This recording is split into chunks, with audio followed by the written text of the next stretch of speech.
1 июля в России отмечается памятная дата – День ветеранов боевых действий. И хотя она пока не имеет официального статуса, но с каждым годом становится все более известной в нашей стране. Это день памяти всех, кто воевал за Россию, неважно в каких войнах и вооруженных конфликтах, исполняя свой долг по защите Родины. Это дань уважения всем ветеранам, которые живут с нами, и память о тех, кого уже нет в живых. Ежегодно эта дата торжественно отмечается и в нашем районе. У мемориала воинам-интернационалистам прошел митинг. Здесь собрались бывалые солдаты, которые в свое время самоотверженно стояли на защите своей страны. Всех ветеранов на открытии митинга поприветствовали заместитель главы района по социальным вопросам Рамиль Хайртдинов, военный комиссар Ильгиз Багаутдинов, председатель местного отделения боевого братства Фларис Нурлагаянов. Отрадно видеть, что ветераны боевых действий Илишского района в строю, всегда дружно, во всех мероприятиях участвуете. За это хотелось бы вам сказать, выразить огромную благодарность и признательность, что делаете огромную работу по воспитанию молодежи, огромную лепту вносите в военно-патриотическую работу. Своим примером заражаете молодежь любви к своей родине. Наверное, так и должно быть. Пока у нас есть такие ветераны, наша молодежь, я думаю, будет на правильном пути.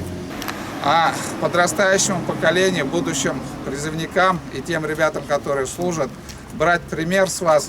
Вот сейчас заканчивается весенний призыв. На сегодняшний день от Илишского района 42 призывника призваны уже и отправлены к месту прохождения службы. Сегодня отправка была, и заключительная отправка у нас 4 июля. Им хочется пожелать тоже хорошей легкой службы, брать пример со старших товарищей.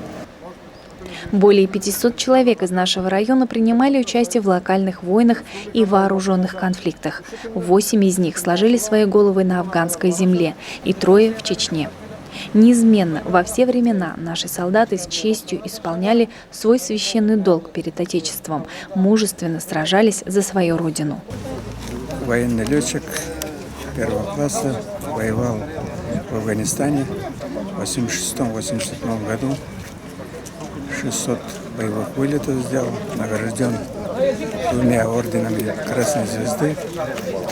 Вот сегодня мы пришли поздравить наших боевых погибших и живых,